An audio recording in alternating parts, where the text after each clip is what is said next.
Abagenzi Bruce Ainepran ow'emyaka 24 kandi obwire ry'omwegi aha Lake Bunyonyi Secondary School hamwe na Dickson Kabagambe ow'emyaka 42 kuruga omu kyaro kya Mukone omu gomboro ya Rubaya aba bakagwa omu nyanja egi esande hwire bwanyuma y'obwato obabire nibagenderamu kuterwa emiyaga mingi. Bwanyuma y'ebiro 5 bakusherura emibiri yabo omubiri gwa Ainepran gukarebeka aha rwakatano omwabazyo kandi ogwa Kabagambe gushangirwe niguzerera mutwe gw'amaizi kubura kushesha izooba eryanyamwebazyo.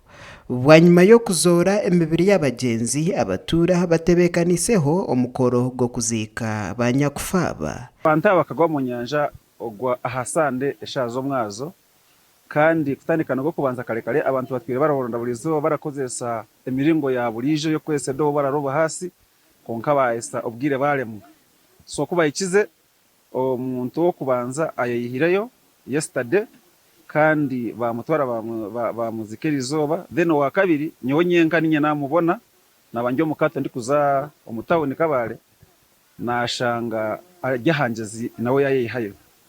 Nicholas Kazumba ori kwebembera ishomero rya Lake Bunyonyi Secondary School ayorekere ngu kuyo mwaka gw'2007 abeji bashatu bishomereri bagwire omu nyanja egi oguhona nagira ngu no bari kufayo kwegesa abantu kuzaha kurabira omu bitongore by'empabuhwezi nibacetenga obuhwezi kuruga muri government so kubanza twina life jackets zo ngu yamba abana twina swimming lessons konka turashaba government nayo tuyambe because the swimming lessons are done privately by voluntary organizations.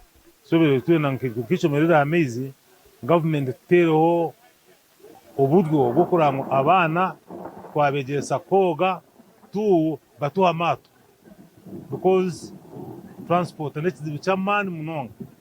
Eliab Naturinda Mporera orukwebembera NRM omurindo rwa West ashabire ngu government eteho muringo gwo kureba ngu buri family yagera life jackets kubasa abantu kutambura kurungi. Icyakabiri urareba ikizibe kiriho kwine ubwato obuce butari bwa engine so amizi pressure ya mizi yije nyinji ubwato bwempaho burabasa kwiri kudiba mu mizi mbwenu hati bwa butine nabali babatine na life jackets kiratuma abantu nabo bafka juba ngene kikwine gukora no kutera umuranga government aka government innocent nyinji ekahereza abantu life jackets.